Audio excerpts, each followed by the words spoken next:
At the Keith Harris Show, and I am your host, Keith Harris. Look, we've been looking forward to having this very wonderful, multi-talented young lady on the phone with us. She's well respected. We've seen her in quite a few commercials and different projects that have made us laugh. Her sense of humor, just her expressions, her face, her talent, whether being serious, or whether cracking jokes, it just never ceases to surprise and amaze us. Now, without any further ado, I'd like to give my drum roll. She deserves a drum roll and a red carpet for the one and only actress Brittani Ebert. How you doing, Brittani? Oh, that was fun. Thank you. I'm doing great. I better live up to that comic genius you're talking about, right?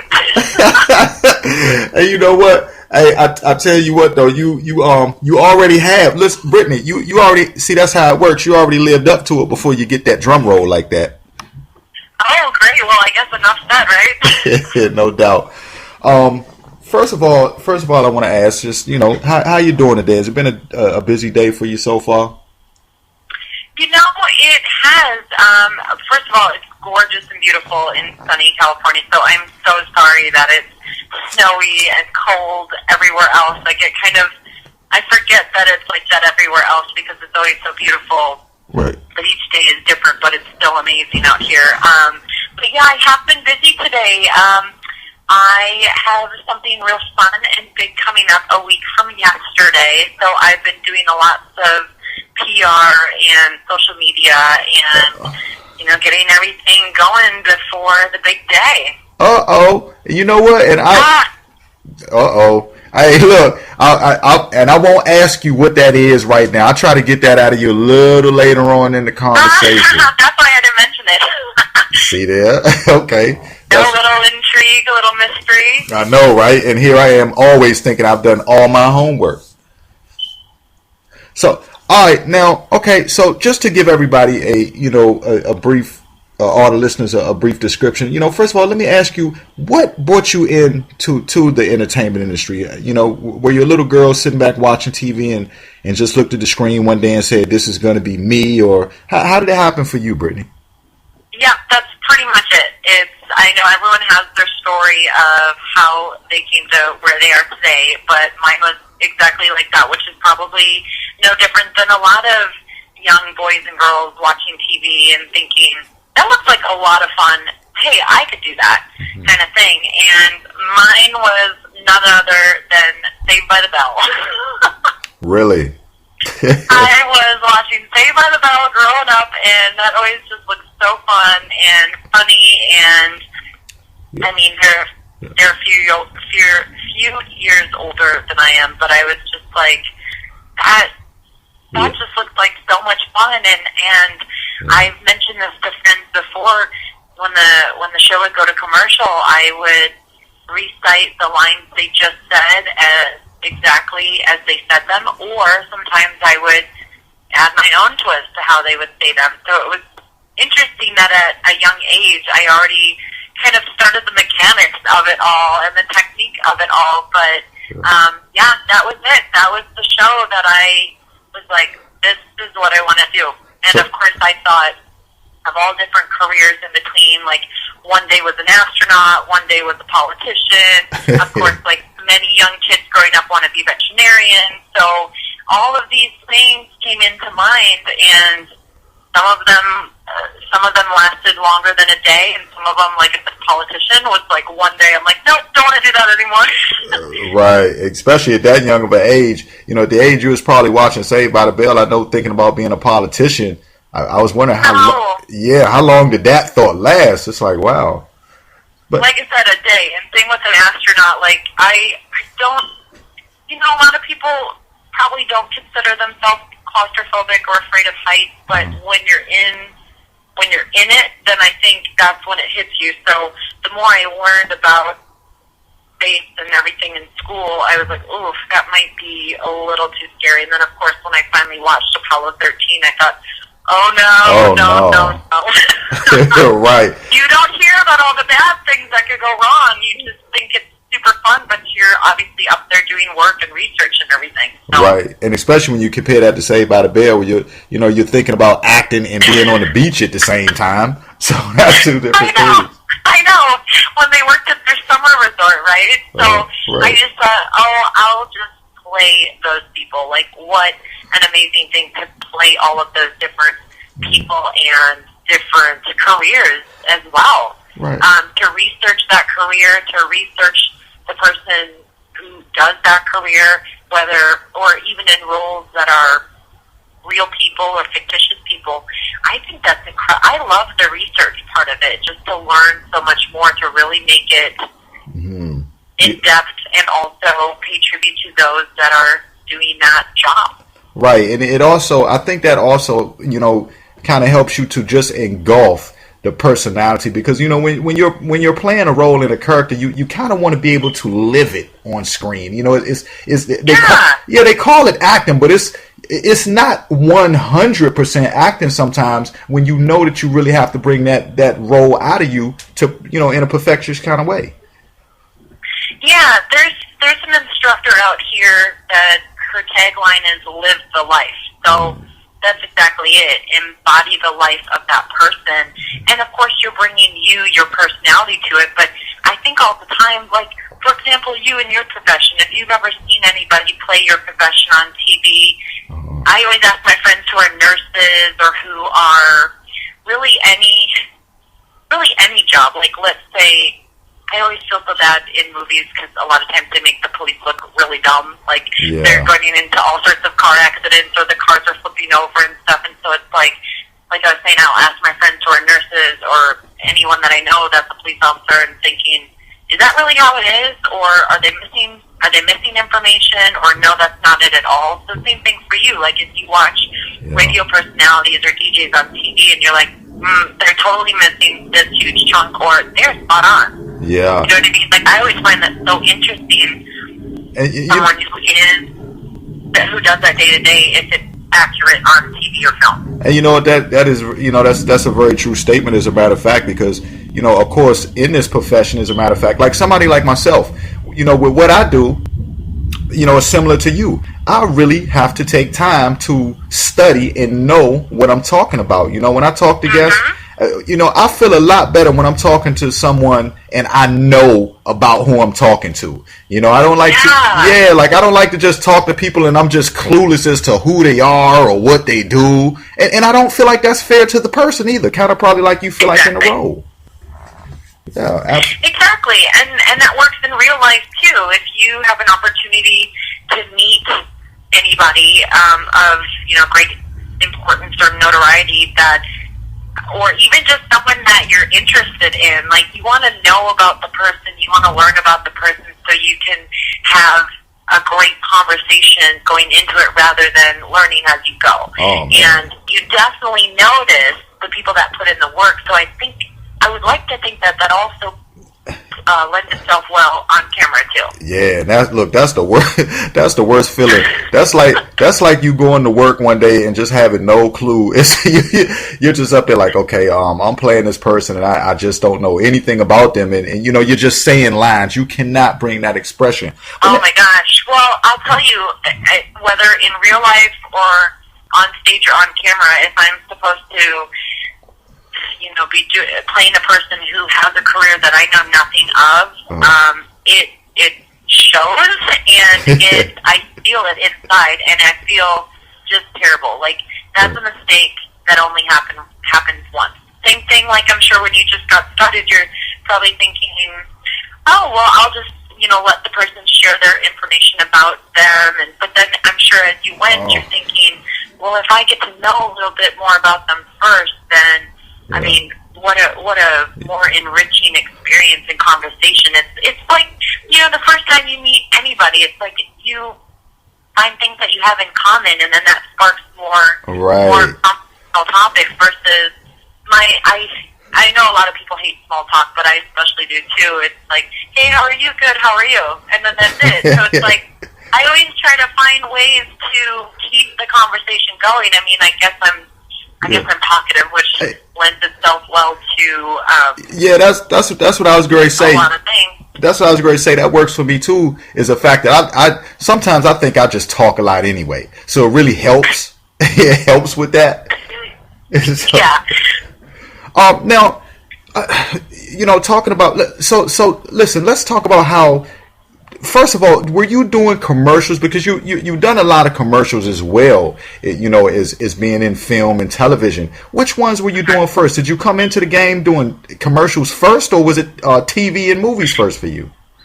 This is a huge topic of discussion in Hollywood because it seems that, and I feel like at one time there probably was a kind of a ladder that you would climb in Hollywood, but now I've learned I've been in LA for just over 7 years, and you definitely learn that it is not a linear business like being a lawyer or a doctor or really a lot of other careers. There's no point A to point B. It's all like zigzag, up, down, twist, turn to get to where someone ultimately lands. And like I said, I'm sure at one time the format was everyone starts in probably theater and plays, then commercials, then TV, then film. And now it really doesn't seem, it seems that some people could be plucked right off of a stand-up stage or an improv stage, and boom, right away they're in a TV show or commercials. So, or sometimes they're in movies first and then go back to TV. We're seeing that trend nowadays where a lot of people we know as film actors coming back to TV or going to TV initially. Mm-hmm. So I guess that kind of still stands true, is that most people still have that thinking of, I start in commercials, I move to TV, I go to movies, and some people will say, oh yeah, commercials are so much easier. Well, no, they're not really. Everything, whether it's commercial, TV, film, has a very similar casting process where, you bring, a lot of people are brought in, and then callbacks narrow down those top choices, and then you're either on hold or unavailable, or they call it unavail for short, to then reach to the next level. So just because, I've been on hold for a TV show and still not gotten it. Right. So nothing's really easier than something else. That I feel, and friends of mine that I talk to also find that true, that it's just as difficult to do one or the other. And I'm gonna agree with you on that, and especially in a position like yours, because obviously we all know there's a lot of commercials out there, but for someone like yourself, and I've watched your work, you are acting in your commercials, so they don't seem easy whatsoever. Watching some of the commercials you'll do, you really have to bring expression. They're not boring. Let's take go ahead. Oh, I was going to say, they're like mini movies. Right. Basically. It's a 30-second movie, 60-second movie.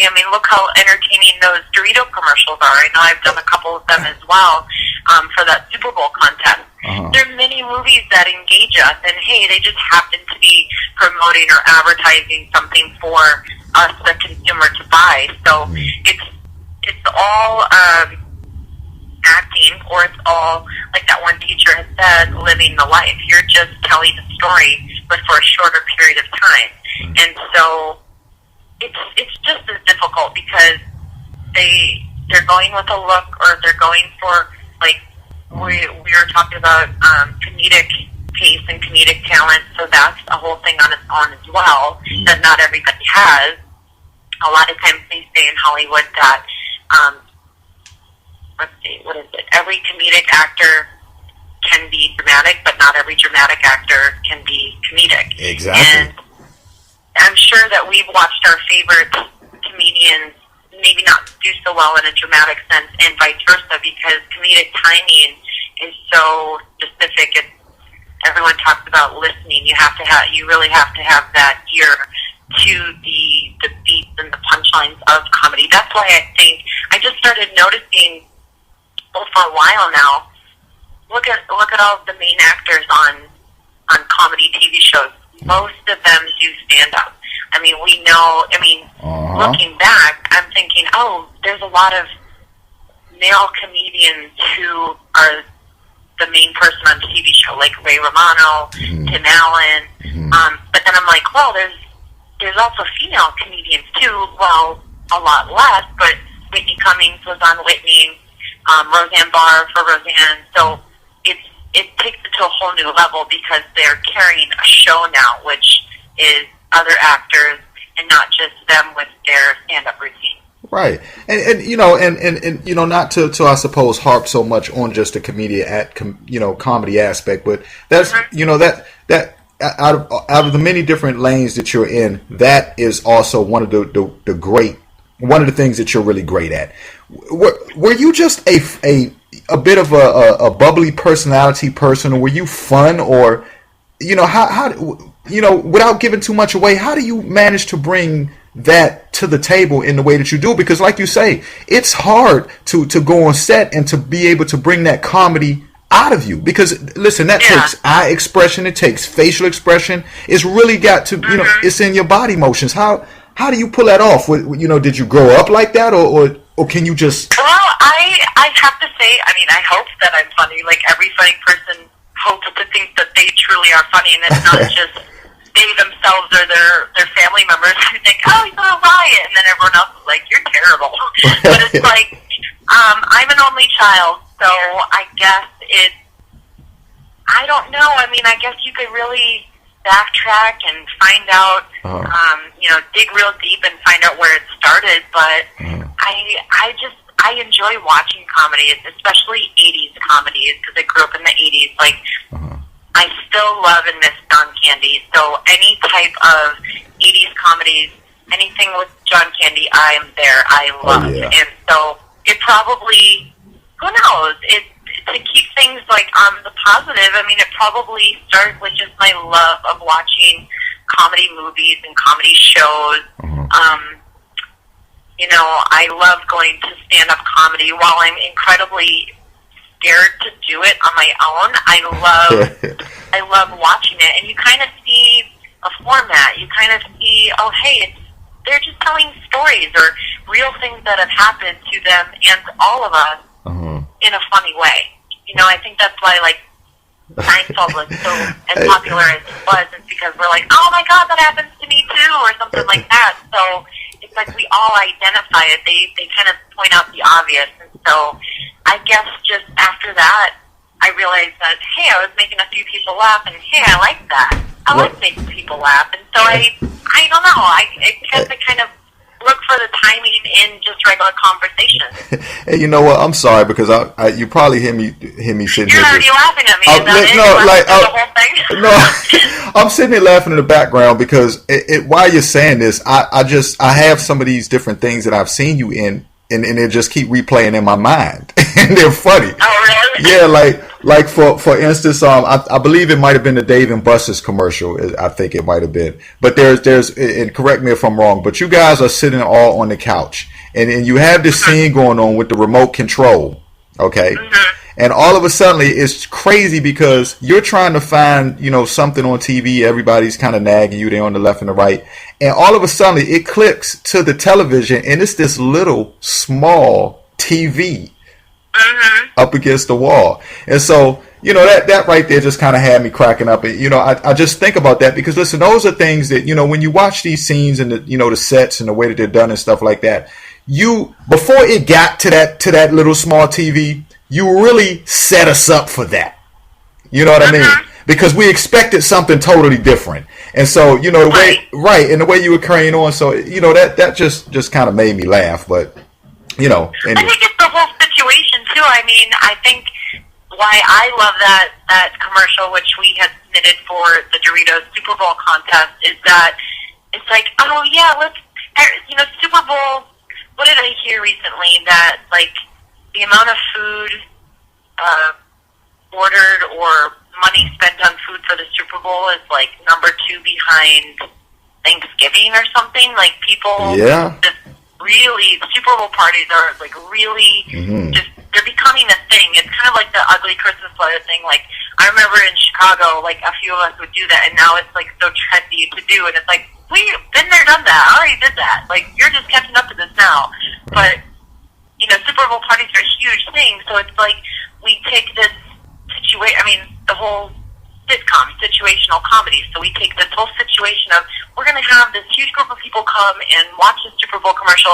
Oh yeah, by the way, we forgot to tell you that we have like a 10-inch TV, and my wife is really crazy and oblivious and doesn't know how to work the remote, but it's her remote, it's her control, and all this stuff. So it's like, you know, here, like you said, I'm studying this up, like, I can't figure out the remote, but hey, we're having a great time, or at least I think everybody is. And then we cut to the TV, and we really see all of these friends being duped into this party, and it's like, we've all, I'm sure, been there in some experience like that, where it's like this huge setup, and then it's, like in real life, where it's a huge letdown. You're like, oh man, I went to this party instead of this other one. Like, oh gosh, you know.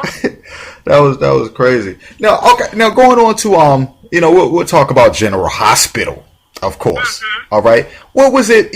And for you, I mean, this is work for you, so you know you enjoy it, but it's somewhat protocol for you. But you know, being on General Hospital, you know, and just having, you know, friends and family and everybody, you know, a lot of people's favorite show is General Hospital, you know, and it has been for a long time. What was it? I mean, just, you know, what was it like for you being on the show, other than just work itself, but being able to be on General Hospital, and probably like maybe your aunt or your uncle, or, you know, your grandparents or your mom, you know, just seeing you on there, that must have been a blast for them. Oh yeah, I mean, it's always amazing to be able to show friends and family, whether they're out here in LA or back home, hey, look, this is what I'm out here doing. I can show you something. And, you know, again, like I was talking about, where it's not quite a linear business, where it's like a lot of friends and family back home think, oh, it's just, well, just call that show. You should be on that show. Just call them and tell them you want to be on the show, and then we'll see you next week. Yeah, sure. How come I didn't think of that? I would have already done that, right? So, there are a lot of steps in between from, hey, the idea of, I love that show, I want to be on that show, and then actually being on the show. So there are many steps in between, but of course it's just amazing, and, you know, it's such a wonderful feeling to be able to show that to friends and family and loved ones, and have them be so proud of you to see it. But for, you know, for myself, for this being a dream that I'm pursuing, it's amazing, because that show has such history, and everybody knows it, and everybody I talk to is always like, oh, Luke and Laura. I'm like, yeah, Luke has changed his look, and he's totally badass. Like, he's got a Bon Jovi kind of thing going on, and it's like, there's staying power in that.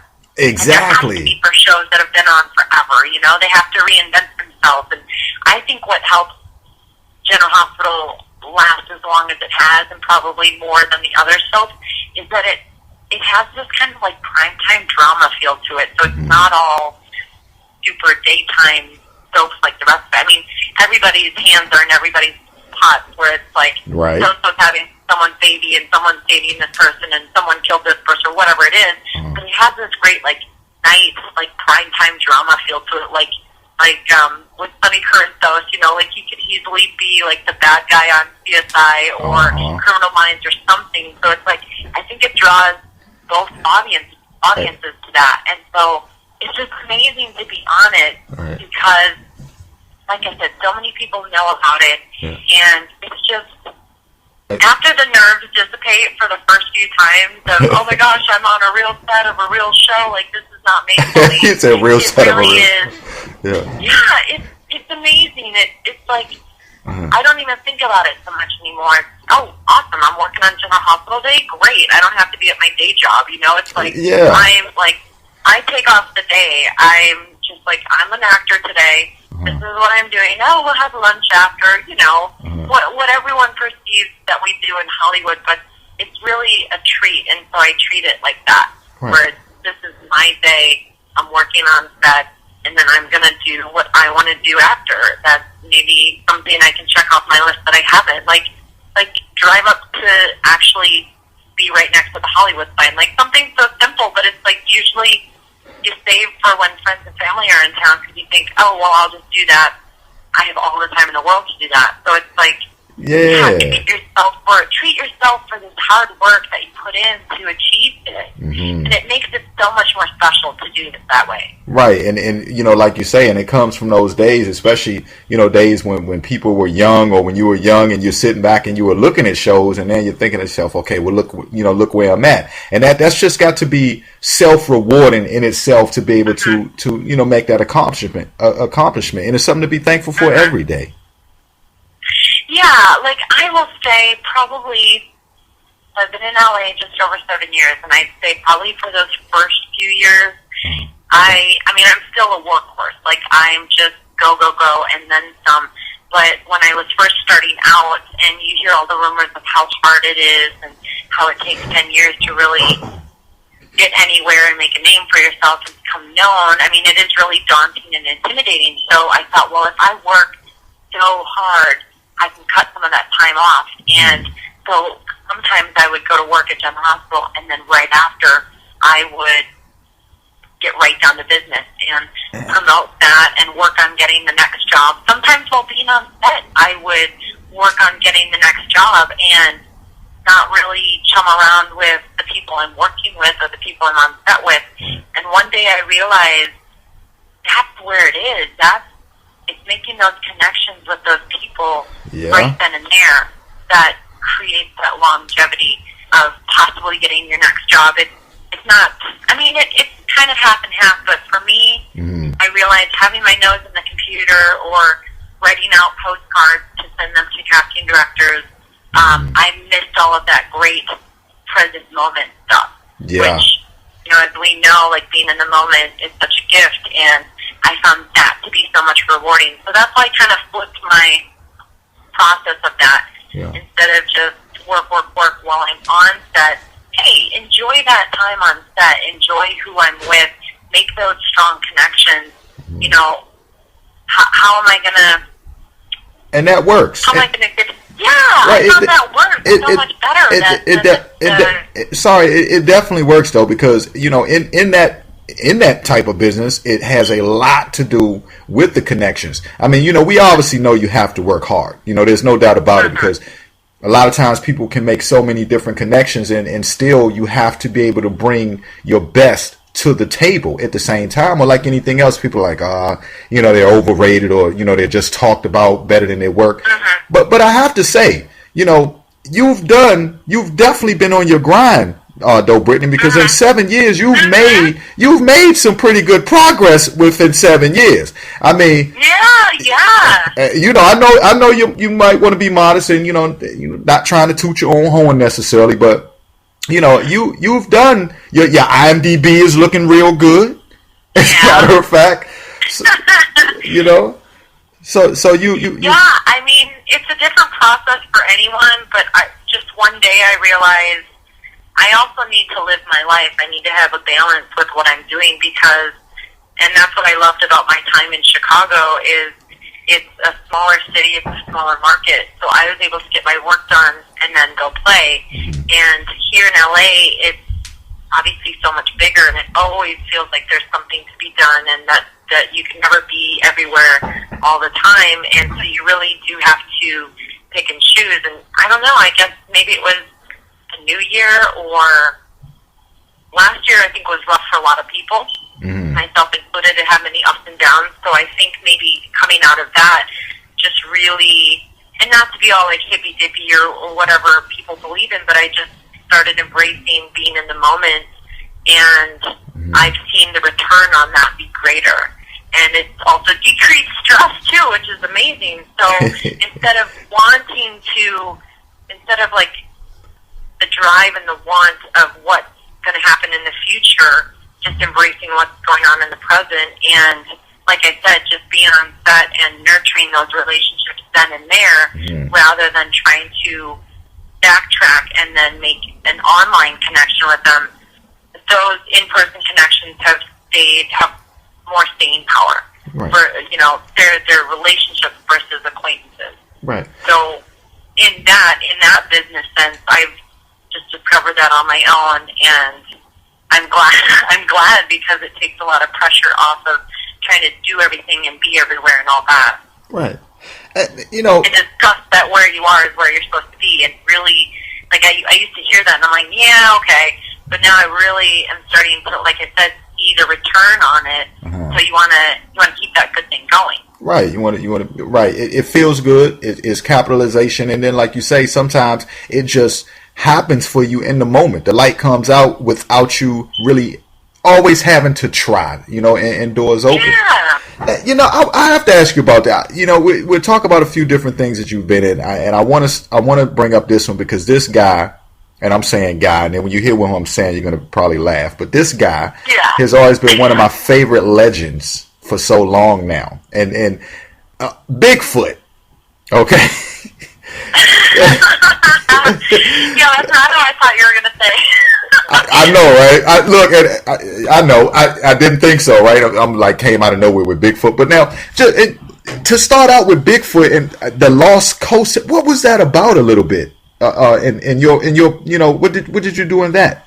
Was that a film or was that a documentary or? It was a film kind of based off of that video footage. What was that back in the 70s?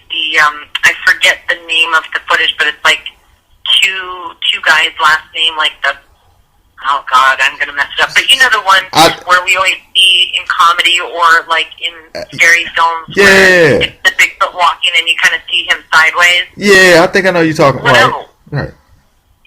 Whatever that's called is like the Pendle and Garson videotapes or whatever. I can't remember. I'm not sure. Yeah, I can't either, but I do know what you're talking about though.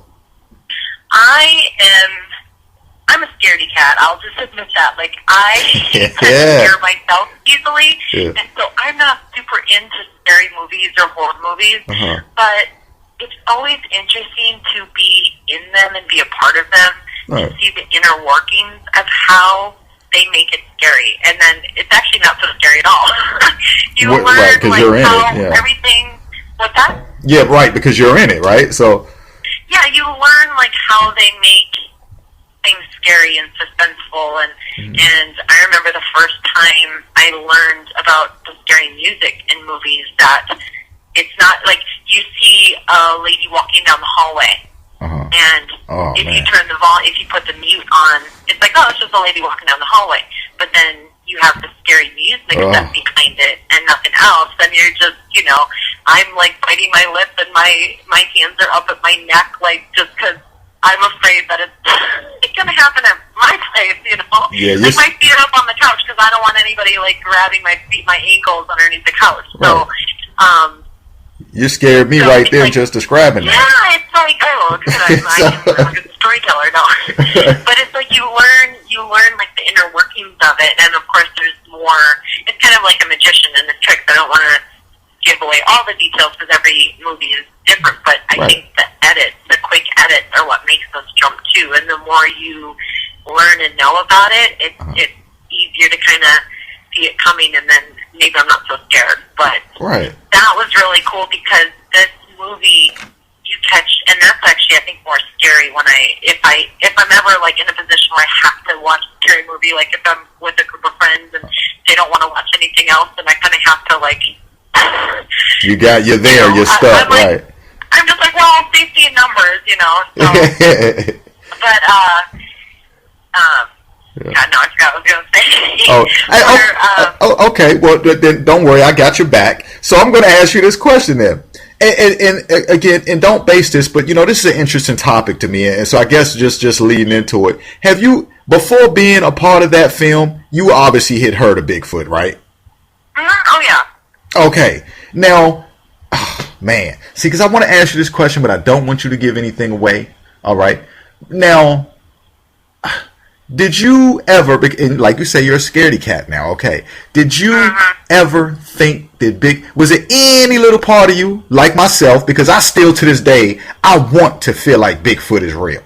I just want to. I don't know if he is, but I like thinking that.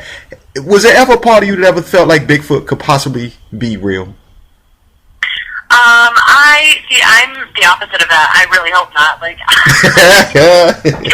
I'd be too scared to be. That's probably why I don't really go hiking. Is because you see all these scary movies, or even like Bones or Criminal Minds where they start, or even Unsolved Mysteries or on the news. It's always these hikers or farmers that find everything out in the field or down in the stream, and I do not need to see that. I do not want to come up on that. That's probably why, again, I probably thought for one day, let's be an EMT first responder, but then I'm thinking I don't want to come up on all that bloody and gory. Right. Because, you know, you watch enough of those programs, and it's really crazy Right. how people are, Right. how crazy people are towards other human beings. But it'd be interesting. It's one of those things. So that's kind of what the movie was. It was, I guess, debunking the rumors of whether he exists. And so I just remembered it's a Patterson Gimlin film, and it was in the late '60s where it's this video of Bigfoot crossing this kind of wooded, streamy area. Right. But that's what was so scary. That's what I was going to say that I forgot. That's so scary about the Bigfoot, the Lost Coast Tapes film is that you just catch glimpses of who or what this beast could be. So even though we know in the title of the film it's listed Bigfoot, you don't really catch glimpses of what we know Bigfoot to look like. You see like the yellow eye here or dark fur here, and you know, you see these bodies being like tossed around or like picked up and grabbed and thrown, you know, up into the trees and stuff like that. And that's kind of scary because the whole time you're trying to figure it out. And I think like that's what's so great about suspense. I love suspense and thriller movies, but like horror movies, I'm like, oh my god. So I just, like I said, I freak myself out. But what's going to happen that one day where, you know, with that one day when they call you up and they say, Brittany, we've got it, you know, we got this wonderful film for you, but you're going to have to chop off some heads.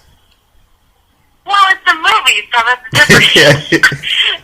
I know this other guy that I was studying with, that he had a teacher that would always tell him, oh, it is terrible, just devastating for someone to die of cancer. But boy, what a part.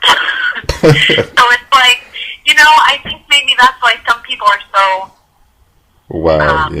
interested in playing different parts. It's like playing a serial killer or playing, you know, like you're saying, oh, there's this big role that's perfect for me, but yeah, you got to chop off some heads. It's like, it's kind of playing around with, oh man, going there and playing that and investigating the need, the desire that causes people in real life to go there. Right. And it's understanding that, because I'm sure there's a part of people in real life who do that, probably are justifying their reasons rather than just being a lunatic.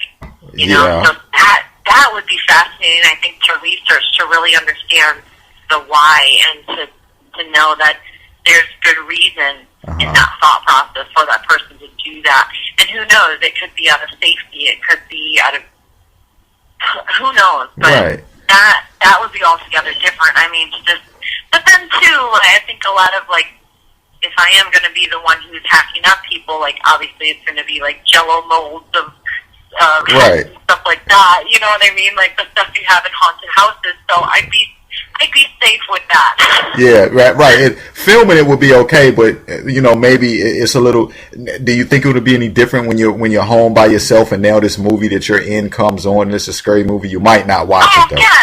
You know what? Because everybody who I'm in that film with is going to know how much of a scaredy cat I am, and they'll probably be pulling pranks on me all the time. Oh man, so I won't be able to sleep at all. Yeah, or at least I'm thinking that's what people would be like. But like I said, safety in numbers. So like if that it wasn't that film, but it was a different film that I was working on in Chicago that didn't get completed. But we were actually shooting out in the boonies on the Illinois-Kentucky border. And I know for this film, for going back to the Bigfoot Lost Coast tapes, I wasn't in the scenes that were up in, I think it was like the Redwoods or Eureka, California, like way up north. But there were people that were part of the film that were up there, which reminded me of the one I was working on in Chicago, which is you're out in this secluded area and everything is so quiet. Like, I'm definitely a city gal. I grew up in the city, and I have cousins that have grown up in the country, and I don't know if they think the same thing on the reverse, but it's like, probably again because I scare myself, but it's almost too quiet out in the country. Yeah. And the fact that you can't see your neighbor. And again, it's probably all these scary movies that I watched where it's like who's looking in and all that. But no, you're right. They think the same, you know what I mean? It's really like that.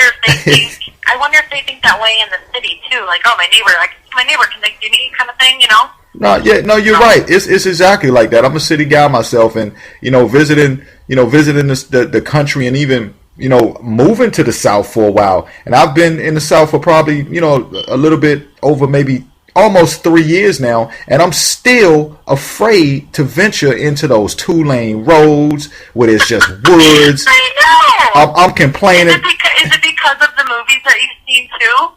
Because you've seen what happens on the 2-lane roads, and so you're thinking, yeah, that's just a movie. It's just a movie. It's fake. It's not real. Like.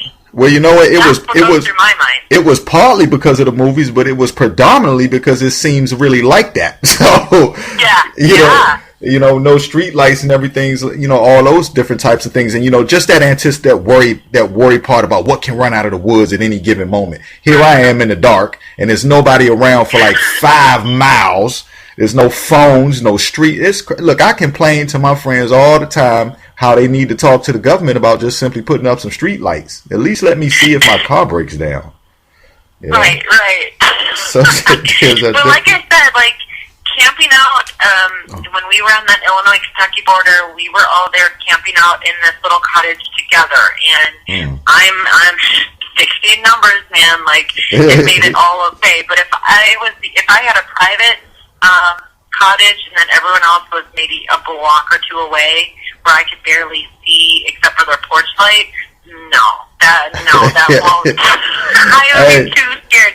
I'd have the covers up to my neck, and I would be looking every which way at every sound, kind of like in My Cousin Vinny before he comes out and he's like shooting the owl.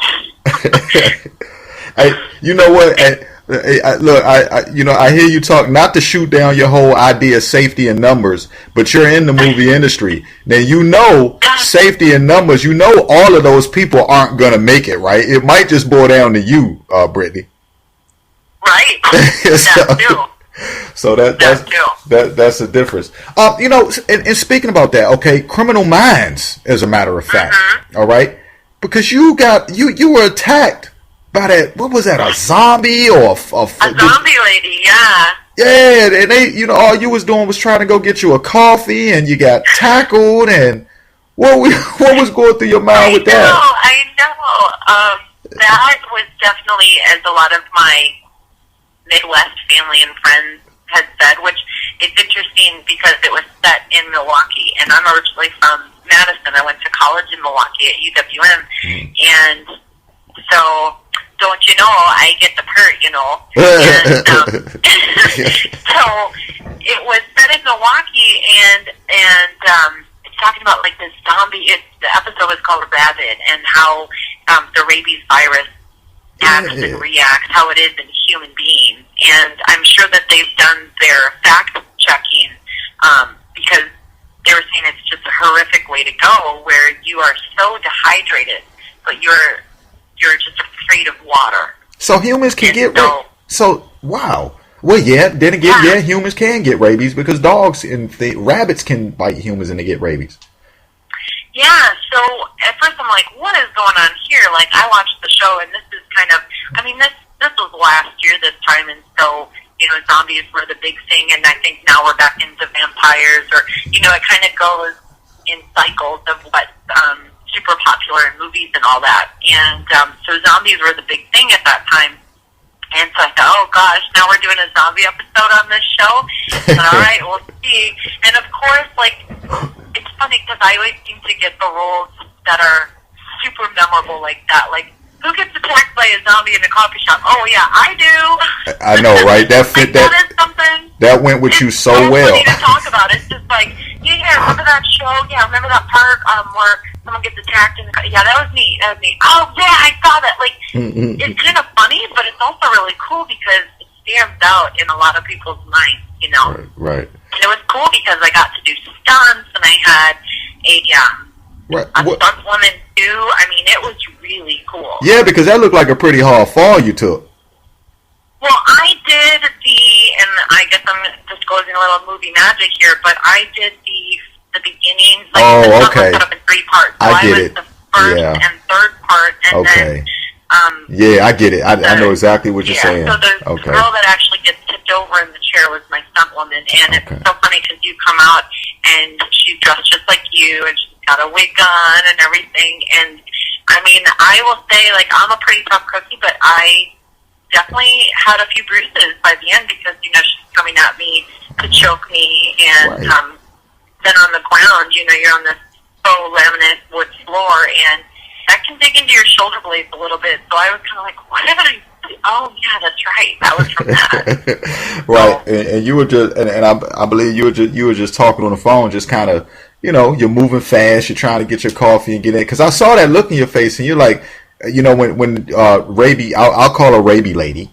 When Raby Lady, when Raby Lady walks up to you, you're just like, well, I don't know. You just kind of had this look like she was going to ask you for some change or something like that. Yeah, that's hilarious. Well, I'll tell you, a lot of people are like, oh my gosh, how'd you do it? How'd you do that? Blah, blah, blah. And I said, you know, hair and makeup did such a spot-on job with makeup. Like, they had bloodshot colored contacts in her. They put a bunch of, like, gel and whatever they could find in her hair. So, I mean, she was, like, sticky to the touch. I mean, and then her clothes were all stained and ripped up. So there really wasn't a lot of acting going on. It was just reacting to what I saw in front of me. And they did a wonderful thing, which is they didn't let us see each other until they said action. So it was just really, what is this going on? Which, you know, so... but it was fun. It was so fun. It was so fun. And, of course, she's the nicest gal. And then they, later on, or earlier in that episode, they see her all cleaned up, and she looks totally different. Right. Now, growing up, watching different shows and things like that, has there ever been a role that you have always wanted to play? You know, whether it was the in love gal or the country gal, or I don't know, Catwoman, or just anything. You know, who did you always want to play, and have you played that person yet? It's interesting. I have always, probably since I've known, I've wanted to do this, and it probably stems from my love of learning about the 1960s. Like, I even took a class in college about the 1960s, learning about Haight Ashbury and the Merry Pranksters and all that stuff that goes into it. I mean, it's such a huge, huge decade of so many things. Like, oh man, that's like a whole nother conversation. But I love learning about Vietnam and the Kennedys, especially JFK. And I just, the more I learned, you know, because it's like, it's kind of like we were talking about Bigfoot. I think it's just the public wanting to know if Bigfoot is real or not. And I think the public wants to know what really happened to JFK. You know, who did it? Like, why is all the information and the history going down with everyone involved when they die? Like, they're holding that to their grave. Yes, they are. It's interesting because, you know, there's new things that I see on the History Channel or A&E, and I always love learning new things because a lot of times it's the same information just played out differently. But back to your question, I would love to play Jackie Kennedy. Oh, wow. I think that would just be amazing. And I did a play a few years ago where it was set in the 60s, and so it's like we did our best to do the cat eyes and the fonts and everything. And a lot of people are like, you look like Jackie O. And I said, yeah, I kind of do. You know what? I was thinking that, though. You know, just with your look and things like that, I could definitely see you playing that, though. I mean, I just think, like, my love of history and learning about the Kennedys in that era, I think it would be an absolute honor to play Jackie Kennedy. And there's been so many, and I mean, even it was a short-lived series with Katie Holmes playing Jackie Kennedy on, I think it was A&E or Showtime or one of those stations. and a lot of people are always saying that I look like Kitty Holmes, and that kind of the combination of Kitty Holmes and Maggie Gyllenhaal. And so I thought, well, if people say we look like, and she's playing Jackie O, then definitely. But I wanted to play Jackie O way before Kitty Holmes did in that short-lived TV series. But, there's been a lot of amazing women that have played her. And it probably, like I said, it goes to my love of history and really researching a role. But, wow, what an undertaking to research a real person and to portray a real person. Like, that is a huge job that I personally would not want to mess up. Right. And so that's almost harder than just researching, how to play a politician, something like that. Right. And you know what, how to play a politician's wife, And I could see that as being a role that, like we spoke about earlier, you would really kind of have to take yourself into that. Just kind of take yourself into that position. Like, sometimes you're sitting at home when you're offset and just thinking, okay, what mindset, did these people go through? Because they were also in a position of power as well. You know what I mean? And just, just trying to intake what it felt like to be in a position of power like that, and just be able to move and speak and just carry that whole aura. Yeah, there's something about the 60s where it's like you look at old photos and video, and especially I think of Jackie and her history and her family. There's almost something regal about that, and I think that's why we look up to certain figures like that. I remember hearing a long time ago that England looks up to the royal family, and we look up to celebrities. Like, that's kind of who we, you know. And you know what, that is a good point, I suppose. Though, it's interesting to think about. It's a little bit mixed up, but it is really interesting that we're just consumed in, probably in the same sense of the royal family and celebrities. It's a life that very few get to live, and what is that like? And so it's a peek into that.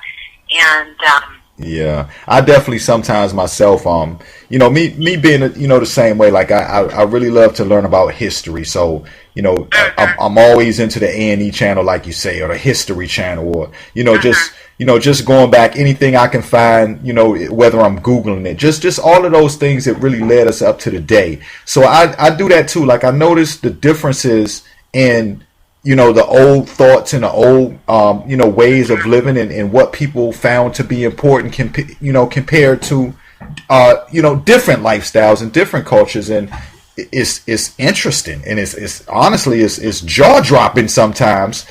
Yeah.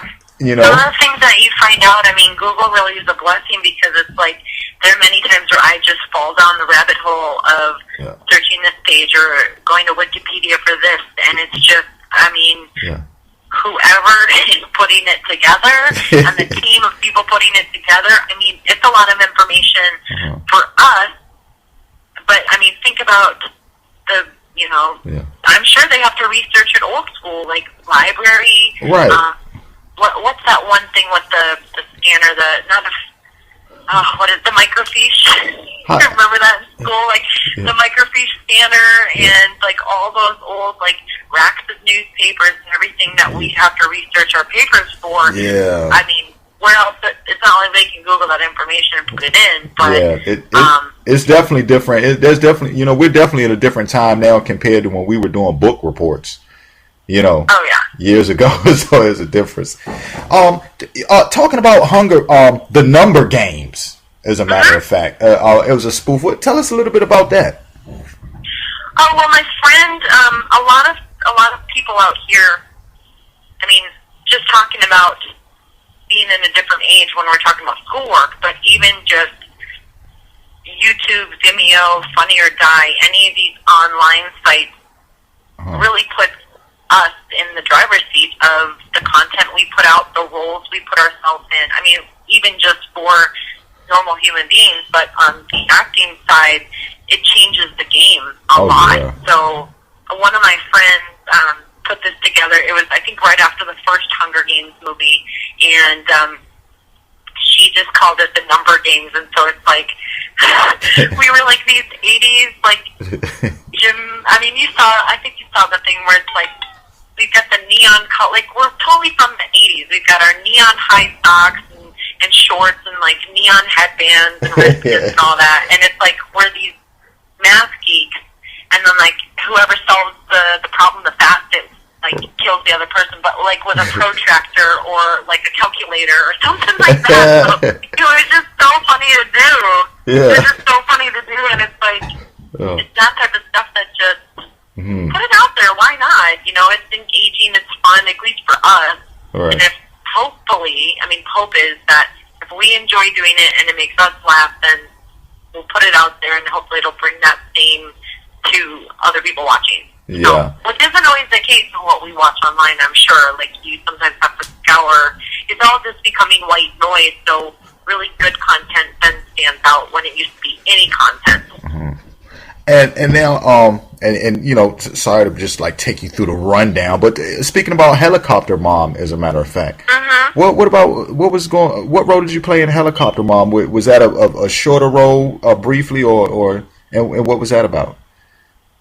Yeah, they call those day player roles, which is just I had a 1 day of work, and it actually came from this is very Midwest of me, but I'm on a bowling league. We actually bowl tonight on St. Patty's Day, so we're all wearing green and everything. Okay. But I'm on a bowling league with a bunch of gals, and we're called the Lady Lebowskis. And one of my teammates, like we're all in the industry in some factor, but what's great is like we know that about each other, but that's not what we talk about all the time. It's kind of like going back to, you know, being on set and just talking to someone to talk to someone, and in that creates longevity in that relationship rather than just talking about career stuff all the time. Because while I'm interested and excited and I love doing that, sometimes it's nice to talk about other stuff. And so it's like us bowling together gives us that nice little escape.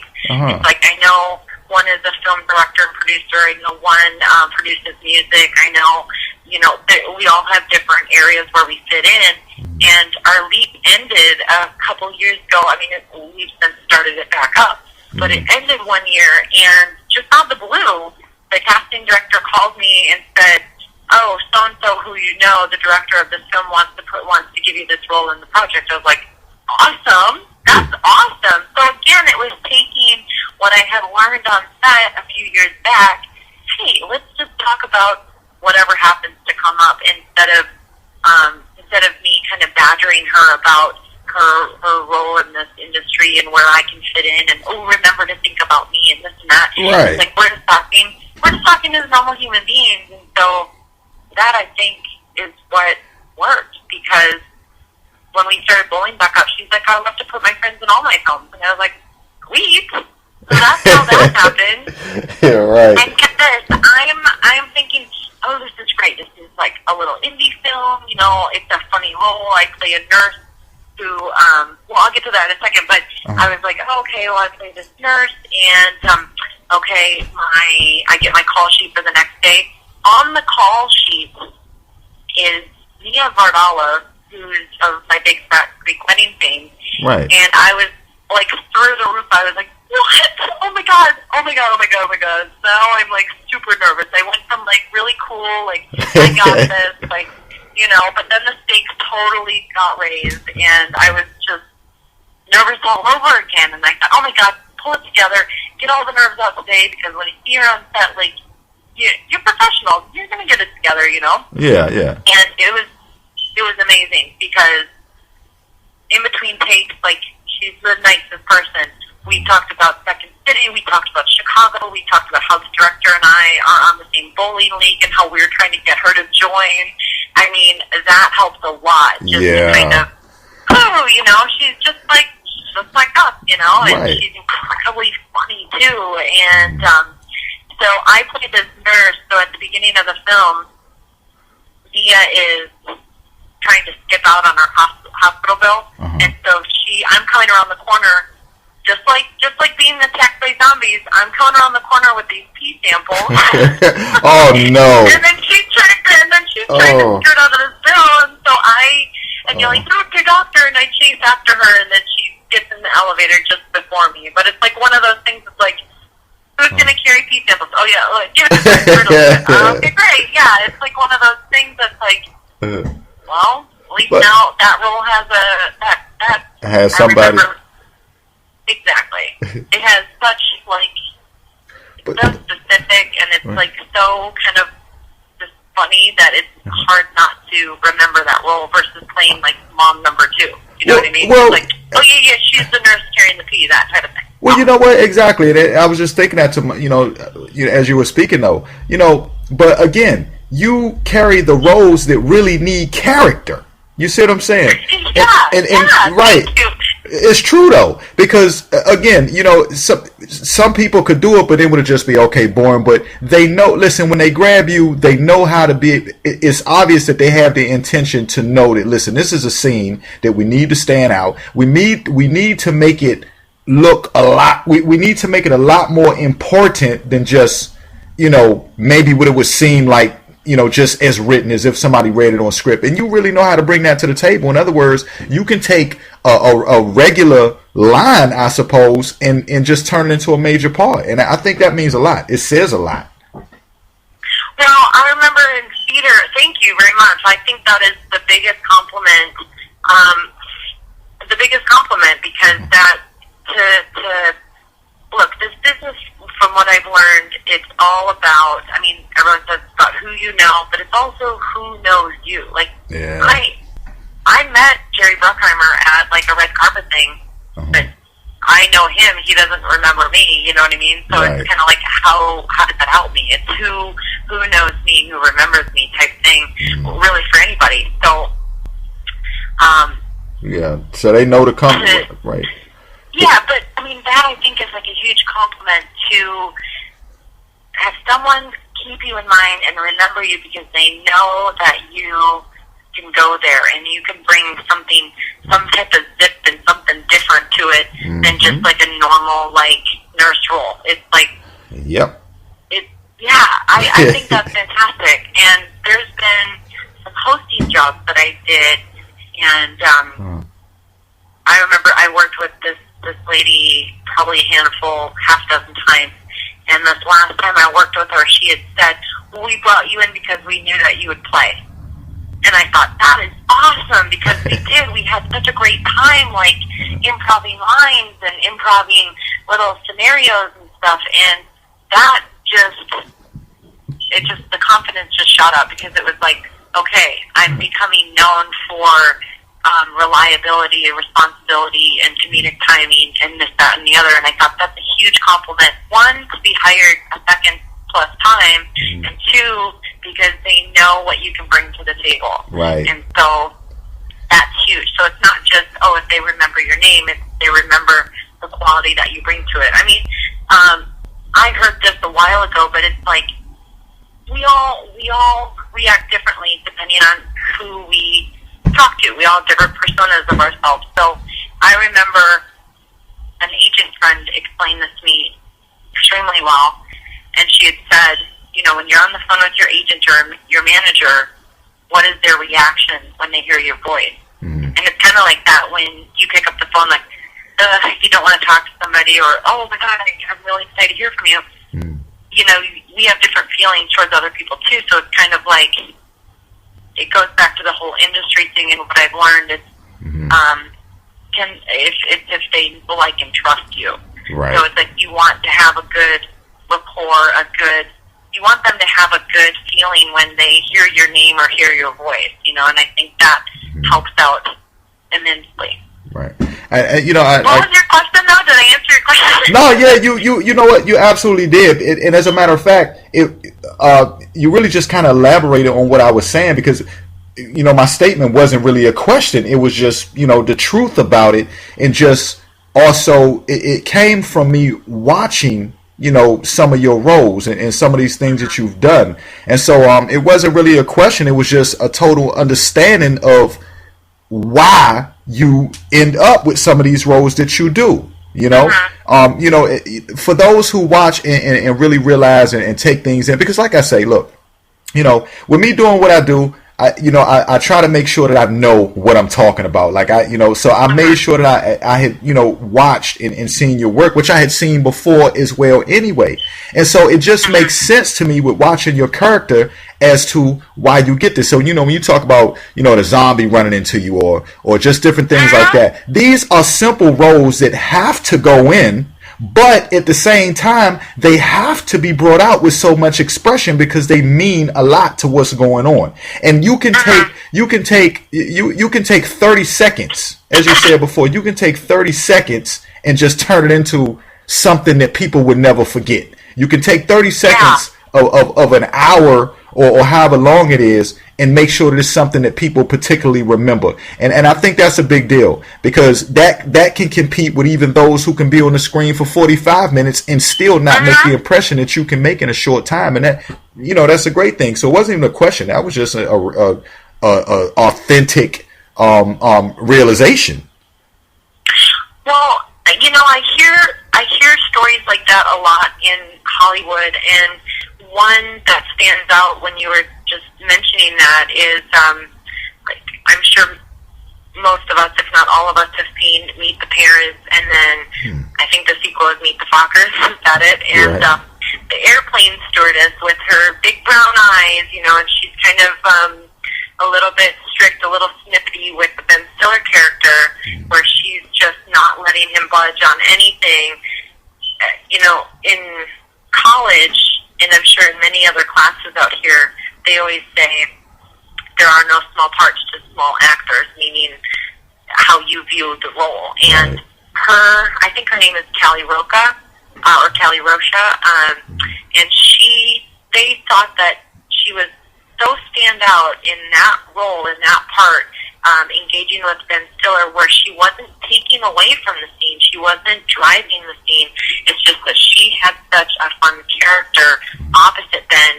But here they brought her back for the second one, and now it's like you start to see some of the same people over and over because they're doing something so different than what I think a lot of people would bring to the role. They'd probably just be a nice stewardess versus.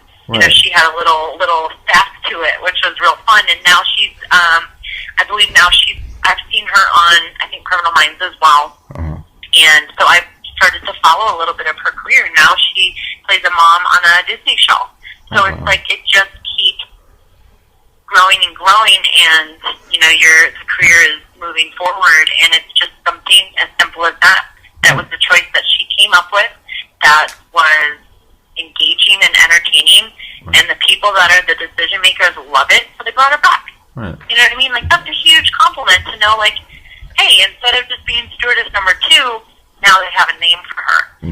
It's like such a great thing to graduate from, like, stewardess number 2 to Sharon, because like if you have a name, if you have like within a hospital, like it was no longer waitress, it's Debbie the waitress, which. So now I have a name, so then that's more of the credit. Hey, and I'm gonna ask you about the bowling in just a second, but to just to mention back on General Hospital, you broke the record in bringing back a cheeseburger. I've never. Exactly. Well, hopefully not because it was under overcooked. It's just they're really good. Exactly. I had never seen anybody bring back I think it was a combo order. He ordered a cheeseburger combo.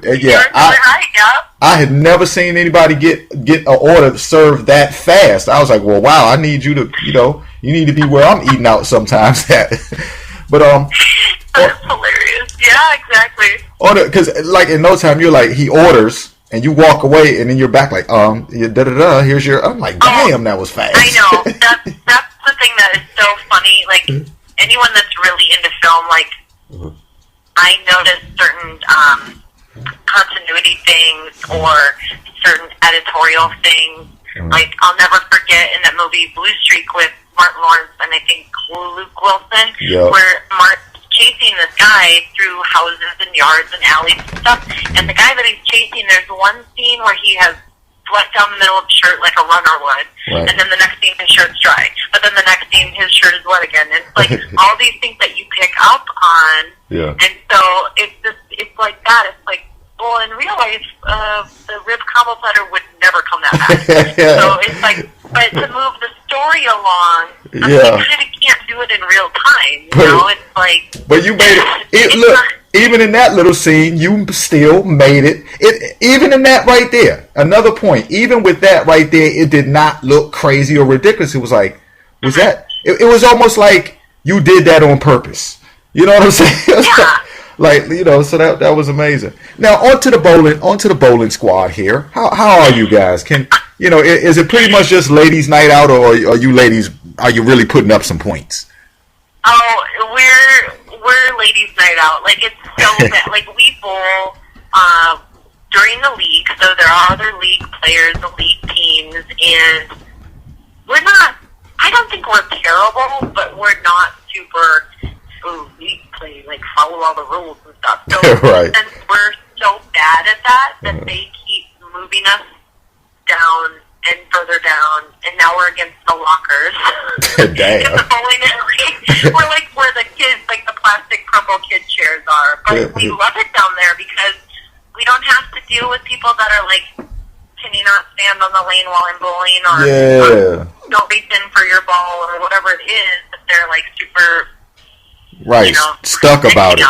Yeah. We just have a great time, and we there's more space down there, so we can like spread out and have fun. And the director for Helicopter Mom, she's a super social media gal, so it is almost to the point where we're like, okay, so it's your turn to bowl. Okay, so it's your turn to bowl. Like, we have to kind of keep the night moving, right? Because it is a time for us just to hang out and relax and be normal people and forget the business for a second, which I think is incredibly healthy. And when I first started out, I didn't do that, and I think that's the quickest way for burnout. Yeah. I think having what I've discovered in my own life is having a balance, and I think in life in general, it's a delicate work-life balance, but it is. For me, I find necessary for just my well-being and, again, not to burn out. Right. What's a normal? I guess a regular day when like for Brittani Ebert, when you're not on set and you don't have a lot of going over lines to do it. Is it just kind of like TV for you, and maybe hit the grocery store, just those regular things? You know what? Those sound so amazing and wonderful. Oh man, that's not me at all. Like, that's a part of the day. Like, that's not like I would talk to other actor friends and ask them how they spend their day. Like, usually these are people that are where I aspire to be, and some of them are like, no, I write, or I go to the gym and I read, or just like a normal day for a normal person. And so I've been working, like I said, on that balance to have a little bit more like fun, more play into the workday. But otherwise, I'm pretty chained to the computer. I have to make myself get up and take breaks because, like I said, LA is much, much, much bigger than Chicago, so there's always something to be done. And in the classes and workshops that I take, there's always casting directors or other people in the business saying everything that you can and should be doing for your career, and then some. So it's looking to see what's out there, submitting on jobs, emailing people, doing a little social media with people, finding out the next class to take with people, studying my lines, taking a few minutes out to practice some other scenes to keep that cold reading muscle going. So it's amazing how fast many, many hours can pass. And especially with having something so exciting to promote, that by far takes the cake. Like, all my time is devoted to researching more PR strategies, more marketing ideas. I mean, I listen to a lot of webcasts that are not acting specific, they're more business specific, and seeing where I can find that fit in the entertainment, in the acting industry. And that a lot of them are here. Yeah, that takes a lot of time. That does take a lot of time. It does. So, like I said, I have to make myself get up to walk around and to move around. So it's become more manageable. Like I would say before, it was just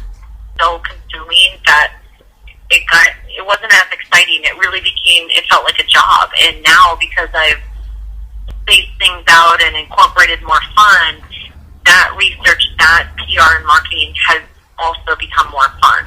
Right. So it's, yeah, and I've told friends this before too, where I've heard off of one of these webinars. If you don't, like, if you find it so, like, career halting to do postcards, then don't do it. Right. Because you already feel like, oh, I don't want to, I got to get up and get going and do this. Fine, don't do it. If you like producing and making your own content to put on YouTube, Vimeo, Funny or Die, do that. Because if you're more excited about it, you have more fun doing it rather than it becoming a job or a drag. You have to do something that because you feel like you have to.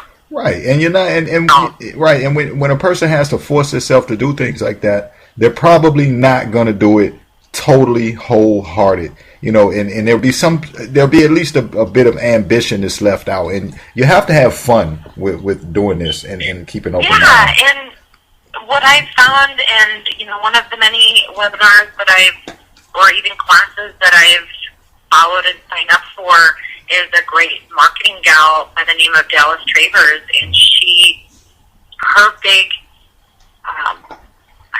phrase is do less more often. And it seems like, well, how am I going to get anything done? But it is, it makes it more manageable. So it's like I send a few postcards here, send a few postcards there. I do like X amount of time for social media here. Tomorrow I come back to the same thing. So it's not like one huge long day after day, because then it gets dragged out. And, ooh. Yeah, and like I said, then it's not fun. So it's like, okay, well, I'll send, I'll write on 10 people's walls on Facebook about this, or wish so-and-so happy birthday, and move on.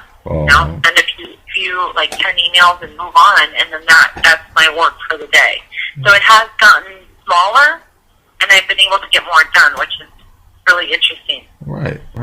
Less time. Yeah, I tend to use that to think of doing things that way too. And I normally just call it, being more accurate. I focus on a target instead of focusing on doing so many different things that may or may not work. Just focus on a few things that are guaranteed hits.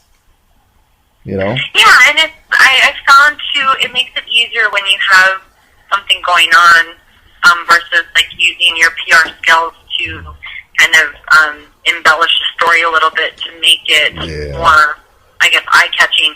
So it's like I've got a kind of a schedule of how I would like to present and target for my upcoming thing. Like certain things are more urgent or take more importance that way, and I kind of so that helps break everything down versus doing it all in one day. Right. And like cleaning cleaning your house, I mean, that might be a little different. I like to be one and done with that, but if you have a huge house, maybe room by room is what will work for you. You're working on the kitchen today and then work on a living room tomorrow, and oh God, that's a different one right there. Woo. I mean, right now everything is just one room for me, so I think I can tackle that. Yeah. Now, speaking, when we first started out, what can we look forward to coming up? Any type of announcements? Or are you able to fill us in on that, that surprise that you were talking about at the beginning of the show? Or? Yeah, absolutely. So the big surprise, the big mystery that we've all been looking for. I booked a very large 3-page guest star or co-star. It's billed as a co-star, but in normal, I guess, terms of Hollywood, anything more than 5 lines is a guest star. So but for how it was billed, I booked a large 3-page co-star for Jane the Virgin on CW, and it came at the most spectacular time because they just had a couple nominations and 1 win at the Golden Globes. I saw that. Right. Yeah, and then I booked it a week after. Wow. So it brought some really great pilot auditions and callbacks for those pilot auditions. It always, and a lot of my friends who are also working in TV or film, it is the whole work that gets work, but it also it's confidence that gets confidence. I guess if that's a thing, you're holding your head up higher because I guess in a way it's some validation of all the hard work you're putting into it, but it's like, hey, it's essentially me being me and bringing all the quirks and everything about how I would say those lines or how I would be this character. You know, it is very much a part of you. It's not something completely different. I think Meryl Streep said something like that too, but a bit more articulate. You know, listen, that's amazing. And I had actually got lucky enough. One of the perks of the business, I suppose, and I'm in. I had actually, got lucky enough to get wind of that situation for you, concerning that show. And so, when you mentioned that at first, I'm thinking, okay, I wonder if that was it, because I wasn't sure, whether to kind of ask about it or not. And I'm glad you brought that up. But listen, that's huge. And like you say, it also comes at a time right after, their nominations and everything at the award show. And you know what? And my response to that is, hey, once again, they knew exactly what it just shows again the credentials on your work, because it looks like they knew where to go to be able to keep that winning streak going. Wonderful decision. I think they did an excellent thing by choosing you to come on board. Oh, well, thank you so much. I mean, honestly, when I first read it, and I hadn't seen this casting director in probably 2 years, so I even emailed him after the first audition, and I said, you know what, I read it, and I thought it was absolutely a perfect fit, and I knew exactly why you chose me for it. And he's like, and I said, plus I haven't seen you in 2 years, so great memory, huge kudos to you. And he's like, see? And you just, again, you gotta trust that it's like you are planting all these seeds for all these relationships, and, the whole emailing and postcarding and social media for me is a way that I nurture those relationships. And again, like, you have paid such a huge compliment to me about, continuing to do great work that keeps me in mind of those people, because of the quality of work or the comedy of the work or things like that. But yeah, it was just, and so much personality. It was amazing. So much personality that you bring to the table. I can see you fitting right into that, and I'm not, honestly, reading it and when you get it, hopefully when you get a chance to watch it, hopefully you'll see that how I am on the phone is. Well, I'm gonna watch it now. The same way that I was in the role, Look, I'll tell you what, I'm gonna watch it now. Because I've got to be totally honest. I mean, it's been a hit show, and I'll be honest. Me being a guy, me being a man, you know what I'm saying? There's, let me say, me being the macho kind of man, I like to consider myself. There was always that thing about, okay, I'm sure it's a good show, but I'm not watching Jane the Virgin, But I'm gonna love to be able to check it out, and I'm sure all the listeners out there who are already watching that show, as a matter of fact, which got its ratings as high as it did. Listen, I encourage all you out there to make sure you watch it and check Brittani out. And as a matter of fact, make sure you go back and check out some of Brittani's past work as well, which everybody can do by going to your IMDb page, which again is just loaded, as a matter of fact, with different things. And yeah, we are really looking forward to that. So definitely kudos to you on scoring that. That's going to be huge. Oh my gosh, I'm so excited. It was probably the most fun. In all honesty, the most fun that I've had on set to date, because Gina, who plays the lead role of Jane, she's a fellow Chicago gal. I'm originally from Wisconsin, but I lived in Chicago for about 4 years. Right. So, again, that's something that we had in common to talk about. And she had just won the Golden Globe the week before, but when we were in the van on the way to set on location, she's like, hey, you want to run lines? So I was like, oh my God, yeah, like, this is great, because I was going to ask you, but for you to ask me, like, it's incredibly humbling. I mean, she came up to me to introduce herself in the makeup and hair trailer, and it's almost like winning that never happened. I mean, because she's still so chill and down to earth, and it made it a very comfortable and welcome and inviting experience, and she was super fun and engaging to everybody on set. Like, she knew all of the guys by name and had, real conversations, even though short, but, no small talk. I mean, it's exactly what you want on set. It really felt like a family, and it's really exciting. Like, I caught a few episodes, obviously, before I went in, because that's part of my research, to know the tone and the pace and everything of the show, and to know who the characters are, so I know who I'm talking, or who my scene is with. And it's a darling show. Like, it really is. And I even emailed the casting director again after and said, you are so deserving of all the success that you're getting right now, because it really is a fun show. And yeah, so even for all you macho guys out there, like, if you're like, oh, all right, fine, I will say I'm in the first 5 minutes, so 9 p.m., don't be late, otherwise you'll miss me. But it's the first 5 minutes of the opening. It's like the opening scene, kind of the teaser before the credits. Right. So it was so fun. I mean, I can't say enough. I mean, it was just, or maybe I'm a bit speechless, but it was so fun. And so it airs this coming Monday, the 23rd, on CW, 9/8 Central. Okay, and that's what I was just getting ready to say before we got to get ready to get out of here, is when is it coming on? So that's 9 p.m. Central Time. 9 p.m. I think 8 p.m. Central Time, 9 p.m. Eastern Time. So 9 p.m. Eastern, so, okay. Then you know what, so if it's 9 p.m. Eastern Time, what is that, 6 p.m. Pacific Time, I believe? Yeah, we're 3 hours. Yeah, you guys are 3 hours on the West Coast. We're 3 hours behind in LA. Yeah. I'd say the best bet, though, is just going to and check it out. tvguide.com. Yeah. Right. That way, then you can make sure Pacific, Mountain, Central, Eastern, that way you don't miss it. But it is on their website, too. I think they released it on their website a week later.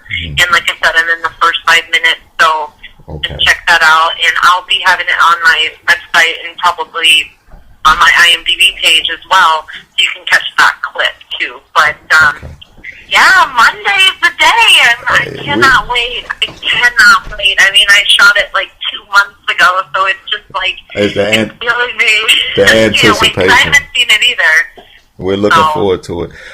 Listen, we got about 1 minute. Listen, let everybody let everybody out there listening know where they can go follow you on social media and check you out in upcoming events and things.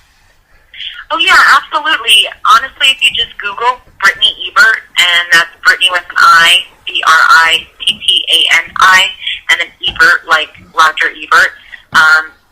My website, BrittaniEbert.com, Twitter, @BrittanyEbert, Facebook, Brittani Ebert. I mean, just Google, and you'll see video clips on Vimeo, YouTube, so lots of videos, photos, follow, friend, all that stuff. So I'm very accessible, and I love the support. So thank you so much. And you'll pop up everywhere. Listen, everybody out there, you are and have been listening to the Keith Harris Show right here on Hotline Radio with my wonderful special guest today, Brittani Ebert. Listen, Brittany, it has been amazing talking to you. We just sat back and kicked it for an hour and a half, and that's hour and a half. I know that was. It did not seem like it. It definitely flew by, and real easy, real fun. So thank you so much, Keith. Absolutely, and look, I look forward to having you back on. In the future, next time when you get time, we'll come on and talk about it. Maybe we'll talk about Jane the Virgin, everything like that, and everything else going on. And also. Go ahead. Also, to everybody out there listening, in case you were just tuning in or you tuned in late, the full conversation with Brittani Ebert and myself will be posted on social media, so you can catch it on YouTube, you can catch it on Facebook, you can catch it anywhere you look.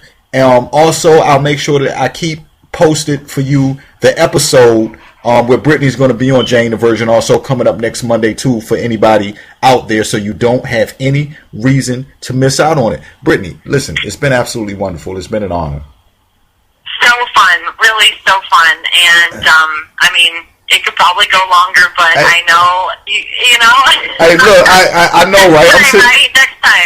Exactly. I'm sitting there thinking to myself, we'll connect, and we'll come on and we'll talk about a whole bunch of other stuff. We need to continue this conversation. Oh yeah, I mean, I'm trusting, and I believe that there'll be more stuff coming up soon, and of course, yeah. Yeah, absolutely. So, yeah, Jane the Virgin, chapter 17. That'll be real easy to find or look back on in the archives. So chapter 17, and yeah, I would love to come back and talk about more stuff and share new career things. Hey, we'll talk. Look, we look. I tell you what, it's almost like we can talk about whatever. You know what? We'll listen, because like you say, I love talking about whatever. Right. I was getting ready to say, because you know what, like you say, it's good to be able to get away from the entertainment thing sometimes. So you know, we'll come back and we'll talk about the '60s. We'll talk about some history. We'll talk about Bigfoot. We'll talk about whatever comes to mind. I'll let you know when I bowl a perfect game of 300. Right now, my highest was 208. Hey, you know what? Absolutely. And look, send a congratulations out to the team and everybody out there. I'm gonna make sure I shout you guys out on Facebook and everything like that too. I will, absolutely. All right. Enjoy your night, Brittany. Talk to you soon. Thanks. You too, Keith. Thank you so much. All right. Bye-bye. Everybody out there, that was Brittani Ebert. Wonderful, wonderful, wonderful, beautiful attitude of young lady. Make sure you check her out on Jane the Virgin. And yeah, that's what's up. We cannot wait to hear from her again soon. All right. You listen to the Keith Harris Show right here on Hotline Radio. I'll be talking to you soon.